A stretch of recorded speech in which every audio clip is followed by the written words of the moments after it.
defense. They didn't have a sack.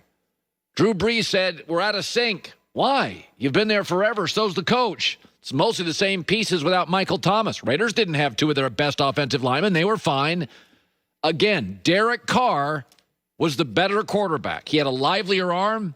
After the first quarter, he started throwing the ball down the field.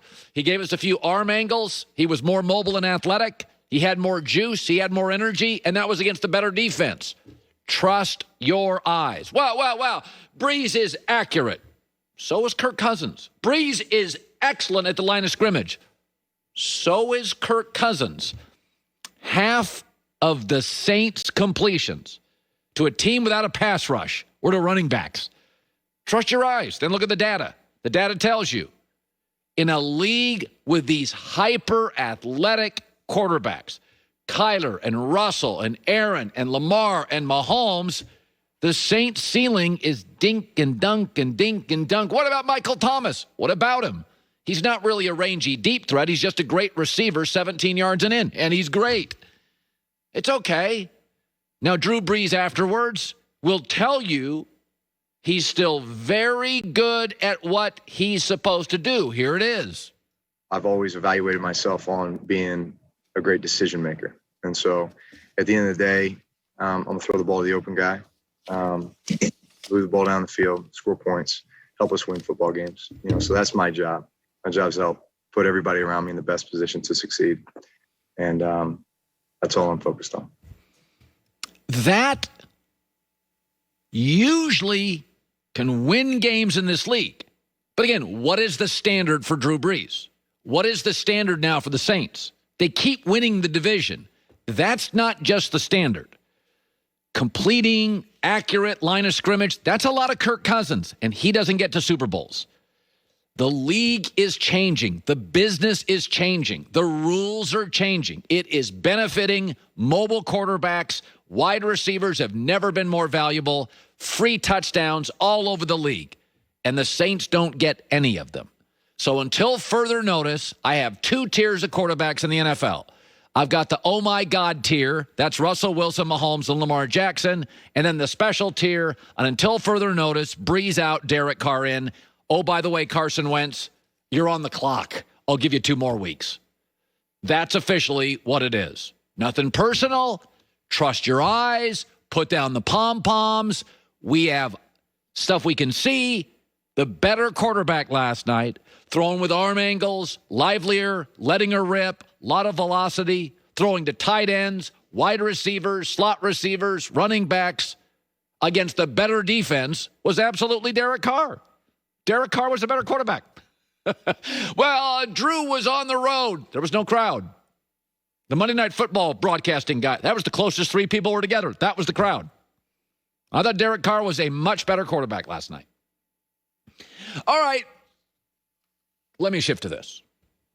So there was a comment yesterday by a broadcaster at another network, a former Steeler, Ryan Clark, and said, Cam Newton's actually better for the Patriots than Tom Brady. Whoa. But his quote was specifically for young receivers.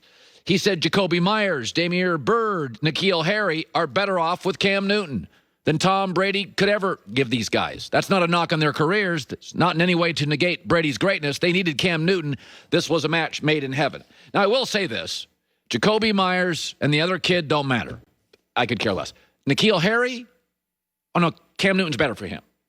Cam Newton sees N'Keal Harry as a fresh, young, healthy, talented weapon. Tom Brady saw him last year as a guy that couldn't get to a spot because he didn't know the playbook well enough or he hadn't been in the system long enough. Tom Brady was frustrated with N'Keal Harry because Tom had been there forever and memorized the system, and N'Keal Harry was learning it. So that I agree with. Cam is great for N'Keal Harry. And by the way, the Patriots can't draft wide receivers. This cannot be a bust. This has to work. N'Keal Harry has to work. You can't pass to Julian Edelman 29 times a game. N'Keal Harry has to work. And I do think Cam is better for N'Keal Harry. But let me just give you the difference between Cam and Brady, because we're going to hear this a lot now. Because Cam's going to have some success, and Brady's going to have some success.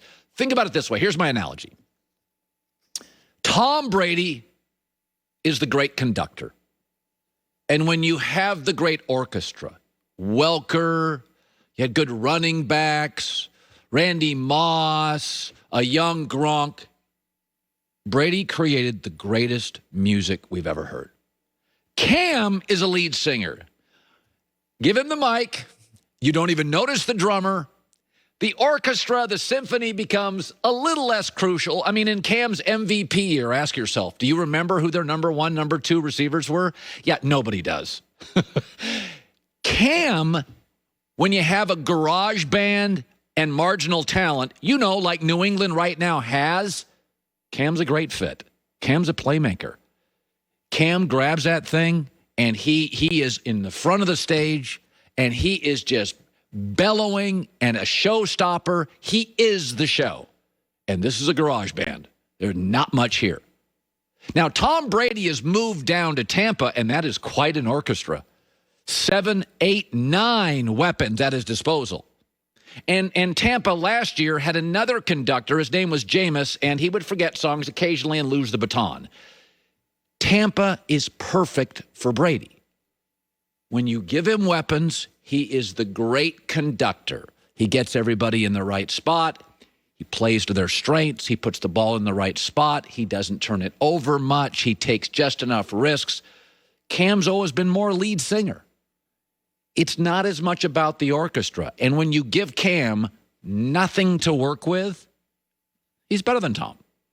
I mean, Sunday, I don't believe Tom Brady could have gone to Seattle, gotten into a shootout with the Seattle Seahawks and Russell Wilson, who's playing virtual perfect football, and Tom Brady would have gotten them within one play and 3 yards of winning. No, I think Cam Newton, with this roster and this team and no deep threat and below-average tight ends and the greatest offensive line coach left, and they had 8 guys opt out and free agents left, and they don't have a kicker they can totally trust, and they came with the play of beating maybe the first, second, or third best team in the league. This is about Cam. And N'Keal Harry can't be a bust, and he's better with Cam. But I think when New England was at least presenting Tom with some gifts, I think Tom's the best ever. There are times that Cam has had better talent than I think the media and fans would like to admit, and he hasn't always elevated those players. But these players, they got ceilings. Cam, on his best, doesn't. And so I think it's okay to just admit, Cam works for this New England group, and Tom will eventually work really well with that group in Tampa, and Tom wouldn't be quite as good with this group. I don't think he would. I don't think he would go to Seattle and get within a play of beating the Seahawks.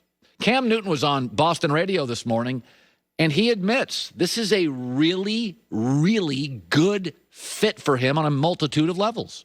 I do admire and love the culture of the Patriots, and it's been a place for me that's been therapeutic. This is a place that has been kind of rather challenging for my growth, and it's making me better. And also, it has been a place that has given me everything for my needs at this particular point in time in my life. Cam's the artist. He's the rock star that right now in this moment, New England needs. It's working. It's fun. Oh, by